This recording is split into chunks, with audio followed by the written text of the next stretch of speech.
Hello everyone, welcome to Sneha History Classes. I hope you all are doing well.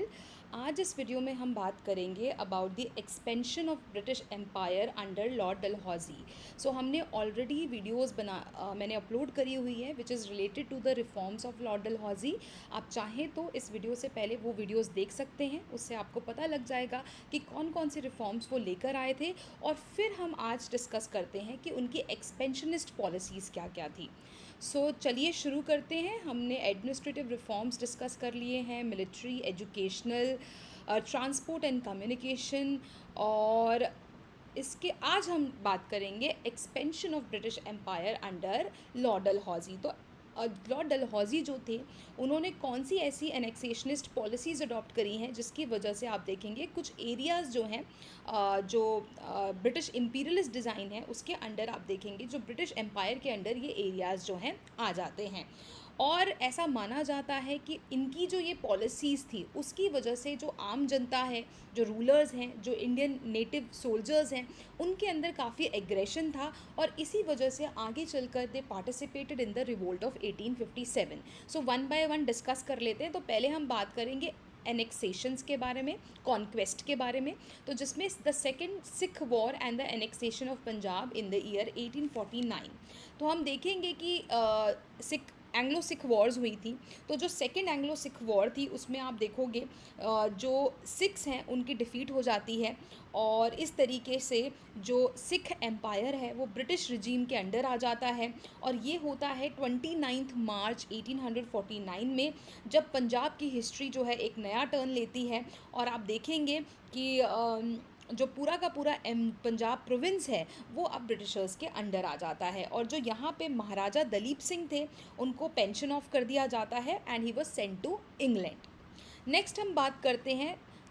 तो इस तरीके से देखिए पंजाब आ गया. अब दूसरी जो चीज़ थी the second Burmese war and the annexation of lower Burma और पेगू इन द ईयर 1852. तो इसके अकॉर्डिंगली आप देखेंगे पहली बर्मीज़ वॉर होती है. और वो क्यों होती है, बिकॉज़ कुछ इंग्लिश मर्चेंट्स जो हैं वो वहाँ साउथ कोस्ट ऑफ बर्मा और रंगून है वहाँ पे जाकर जो है वो सेटल डाउन होते हैं और वो कंप्लेन करते हैं कि उनके साथ बुरा व्यवहार किया जा रहा है, इल ट्रीटमेंट हो रहा है. किसके थ्रू हो रहा है? जो बर्मीज़ गवर्नर है रंगून के उसके थ्रू. सो इसकी वजह से आप देखेंगे जो गवर्नर जनरल हैं वो डिमांड करते हैं राजा ऑफ बर्मा से कि जो इस तरीके का इल ट्रीटमेंट हुआ है उसके बदले वो उनको कोई कंपनसेशन प्रोवाइड करे. बट जो यहाँ के बर्मीज़ गवर्नर थे या जो राजा हैं बर्मा के वो पूरी तरीके से इसके लिए इनकार कर देते हैं, मना कर देते हैं. और जिसकी वजह से वॉर वाज डिक्लेयर्ड और ये होती है 1852 में. ठीक है, छोटी वॉर थी बट बहुत इंपॉर्टेंट वॉर थी बिकॉज आप देखेंगे कि बहुत सारा जो एरिया है बर्मा के वो ब्रिटिशर्स के हाथ में आ जाते हैं, जैसे कि Rangoon and Prome were taken. इसके अलावा जो प्रोविंस ऑफ पेगू है वो जीत लिया जाता है. इसके साथ साथ तेनासरिम, अराकान एंड पेगू, ठीक है, ये भी जो है it was constituted, they were constituted into a new province. तो एक नया प्रोविंस बनाया जाता है जिसको बोला जाता है लोअर बर्मा, जिसकी कैपिटल होती है रंगून. इसमें कौन कौन से एरिया? तेनासरिम, अराकन एंड पेगू जो है वो इट वाज बीइंग कॉन्स्टिट्यूटेड. ठीक है, तो इस तरीके से आप देखेंगे कि लोअर बर्मा का एनेक्सेशन भी हो जाता है. और इसमें इस कैटेगरी में लास्ट जो एरिया था that is annexation of Sikkim. जो राजा है सिक्किम का, सिक्किम क्या है? एक छोटा सा स्टेट है जो कि नेपाल और भूटान के बीच में पड़ता है. और यहाँ पे क्या था कि ऐसा बोला जाता था कि जो यहाँ के राजा हैं he was being charge of the maltreatment and treacherously seizing to English doctors. तो मतलब दो जो इंग्लिश डॉक्टर्स थे उनके साथ कुछ बुरा व्यवहार किया गया था, उनको माल ट्रीट किया गया था. तो जिसकी वजह से आप देखेंगे एक छोटी सी फाइट होती है 1850 में. और जिसके अकॉर्डिंगली आप देखोगे सिक्किम भी जो है एनेक्स कर लेते हैं ब्रिटिशर्स, और जिसमें इंक्लूडिंग दार्जिलिंग, और ये भी आ जाता है ब्रिटिश एम्पायर के अंडर. तो आप देखेंगे एनेक्सेशंस के थ्रू पंजाब, लोअर बर्मा और सिक्किम जो है वो जो है ब्रिटिश एम्पायर के अंडर आ जाता है. अब इसके बाद हम बहुत ही इंपॉर्टेंट पॉलिसी जो है डॉक्ट्राइन ऑफ लैप्स जो लॉर्ड डलहौजी ने अडॉप्ट करी थी और जिसके लिए इनको मेनली जाना भी जाता है, ज़्यादा पॉपुलर ये डॉक्ट्राइन ऑफ लैप्स के लिए हैं. ये क्या थी बेसिकली ये देख लेते हैं और इसके अकॉर्डिंगली इन्होंने कौन कौन से एरियाज़ कैप्चर किए हैं. सो ये जो पॉलिसी थी, ये अगेन इम्पीरियलिस्ट जो डिज़ाइन है उसके अंडर ये फॉल करती है। और आप देखेंगे कि एक बहुत एक कस्टम था इंडिया में पहले से, बहुत पुराने समय से चला आ रहा है, जिसमें क्या था कि अगर नेचुरल हेयर नहीं है, अगर आपका अपना बेटा नहीं है, तो उसकी वजह से आप, क्योंकि अब एम्पायर तो आगे कोई तो चलाएगा, तो उसकी जो रूलर की फैमिली है, उसका जो नेक्स्ट सक्सेसर है वही आगे एम्पायर को चलाएगा, वो अगला राजा बनेगा। अब बिकॉज उसके पास अपना बेटा नहीं है, तो वो क्या करते थे, एक जो सन है वो अडॉप्ट कर लेते थे। तो this was a common practice, ये हमारे कस्टम और ट्रेडिशन के अंदर ही ये सारी चीज़ें होती थी। सो इसके अकॉर्डिंगली क्या होता है कि बहुत सारे जो रूलर्स हैं वो जो सन को अडॉप्ट कर लेते हैं। अब यहाँ पे डॉक्ट्राइन ऑफ लैप्स क्या कहता है, जो कि लॉर्ड डलहौजी ने अडॉप्ट किया था। उन्होंने कहा कि जिस भी रूलर ने जो बच्चा है वो अडॉप्ट किया है, जो जो उनका नेक्स्ट सक्सेसर है, जो लड़का अडॉप्ट किया है, वो एरिया जो है वो किसके पास आ जाएगा, ब्रिटिश एम्पायर के पास आ जाएगा। तो बेसिकली अगर आपके पास अपना बेटा नहीं है, सगा बेटा नहीं है, ठीक है, तो आप नेचुरल हेयर नहीं है, तो आपकी जो एरिया है, जो आपका एम्पायर है, वो किसके अंडर आ जाएगा, ब्रिटिश रूल के अंडर। सो ये बहुत ही ज़्यादा इसको क्रिटिसाइज़ भी किया जाता है डॉक्ट्राइन ऑफ लैप्स को। और इसके अंडर इन्होंने बहुत इंपॉर्टेंट एरियाज़ को अनेक्स किया, जैसे कि आप देखेंगे सतारा को अनेक्स किया 1849 में, इसके बाद नागपुर को 1853 में, झांसी को 1853 में, और इसके अलावा the four small states were also captured, जैसे कि Jaitpur in Bundelkhand in 1849, Sambalpur in Orissa in 1849, Bhagat near Shimla in 1850 and Udaipur in Madhya Pradesh in 1852। तो आप देखेंगे कि ये सारे एरियाज़ को उन्होंने according to the doctrine of lapse उसके अंडर जो है इन एरियाज़ को जो है एनेक्स कर लिया था। और जो डॉक्ट्राइन ऑफ लैप्स था, it made the rulers of Indian state suspicious about the motives of the British, क्योंकि ये एक ऐसी चीज़ थी जो कि इससे पहले किसी भी गवर्नर जनरल ने प्रैक्टिस नहीं करी थी, और एक बहुत एज ओल्ड पुराना कस्टम ट्रेडिशन था जो कि सारे रूलर्स फॉलो कर रहे थे। तो जब इसके अकॉर्डिंगली लॉर्ड डलहौजी ने अनेक्स किया, कैप्चर किया ये टेरिटरीज़, तो यहाँ पे लोगों के मन में ये शक पैदा हो गया कि एक्चुअल में जो ब्रिटिशर्स हैं उनका मोटिव क्या है।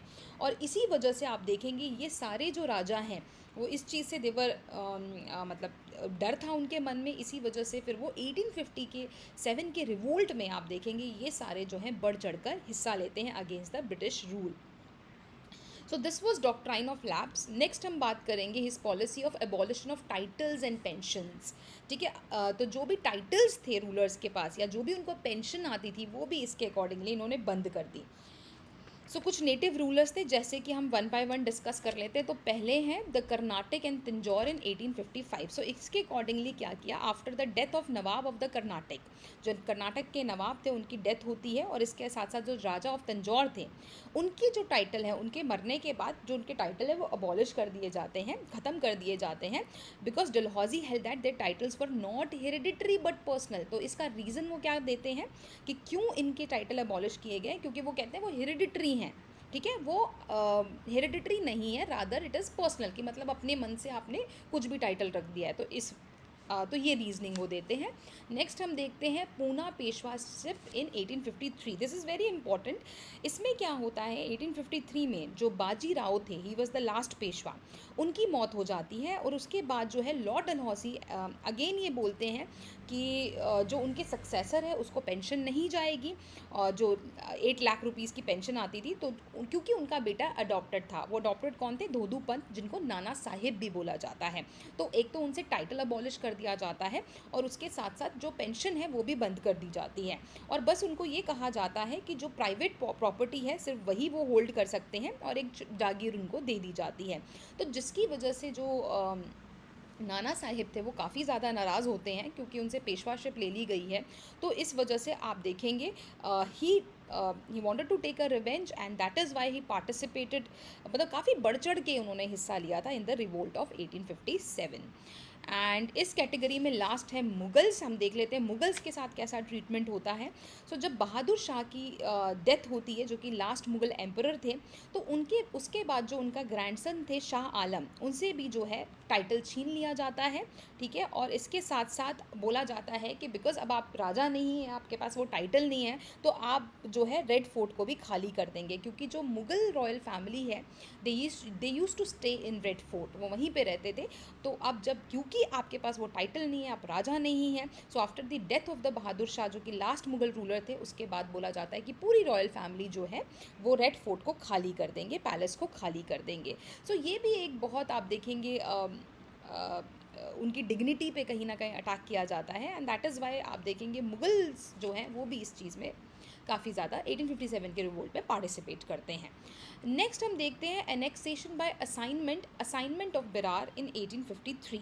सो इसके अकॉर्डिंगली क्या होता है, 1853 में जो बिरार है वो निज़ाम ऑफ हैदराबाद से ले लिया जाता है। क्यों लिया जाता है, ये बोल के लिया जाता है कि जो कंपनी के कुछ एक्सपेंसेस हैं, जैसे कि कंटिजेंट फोर्स को जो मेंटेन करने के लिए पैसा लगता है, क्योंकि वो निज़ाम ऑफ हैदराबाद वो नहीं दे पाए, तो इसलिए उसके बदले में उनसे बरार को भी छीन लिया जाता है। तो आप देखेंगे कुछ भी रीज़न देख के लॉर्ड डलहौजी किसी भी टेरिटरी को अनेक्स करते चले जा रहे हैं, और वो कोई वाजिब रीज़न नहीं है, जस्ट कि माइट इज़ राइट, कि अगर आप मतलब because you are the king, आप कह सकते हैं, you have the power, so that is why you are doing whatever you want. So this is what is happening. Next हम देख लेते हैं annexation on the ground of misgovernment. तो इसके अकॉर्डिंगली देखिए, आपको सब्सिडरी अलाइंस सिस्टम अगर नहीं पता है तो मैं बता दूं, बाकी काफ़ी लोगों को पता भी होगा। तो इसके अकॉर्डिंगली होता क्या था कि जो भी टेरिटरीज़ ब्रिटिशर्स के अंडर आती थी, उसमें वो क्या करते थे, जो नेटिव रूलर की फ़ोर्स है उसको जो है ख़त्म कर दिया जाता था। मतलब नेटिव रूलर कोई भी आर्मी नहीं रख सकता, उसके बदले में ब्रिटिश आर्मी वहाँ पे अपॉइंट की जाती थी, और वो जो आर्मी थी उसके एक्सपेंसेस कौन मीट करता था, वो नेटिव रूलर ही उसको उसका खर्चा पानी देखता था। और वो आर्मी इसलिए रखी जाती थी जिससे कि उसके इंटरनल और एक्सटर्नल रिवोल्ट अगर कुछ भी होता है तो उससे उस नेटिव रूलर को प्रोटेक्ट कर सके। सो ये थी सब्सिडरी अलायंस का सिस्टम। तो यहाँ पे आप देखेंगे कि होता क्या है अवध के साथ इन द ईयर 1856।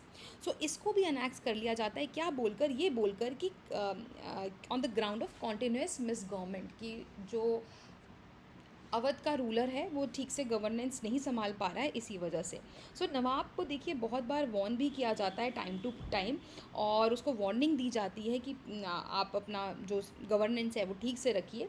बट जो नवाब वाजिद अली थे, एक्चुअली में he was very loyal to the British government, but but फिर भी because they wanted to annex this area, तो फिर वो कुछ भी रीजनिंग देख के वो कहते हैं कि मिस गवर्नेंस के अकॉर्डिंगली इनकी जो पेंशन है, he was given a pension of 20 lakhs of rupees, तो अब उनसे उनका एरिया छीन लिया जाता है और उनको पेंशन पे रख दिया जाता है, और इसके साथ साथ उनको कलकत्ता में भेज दिया जाता है।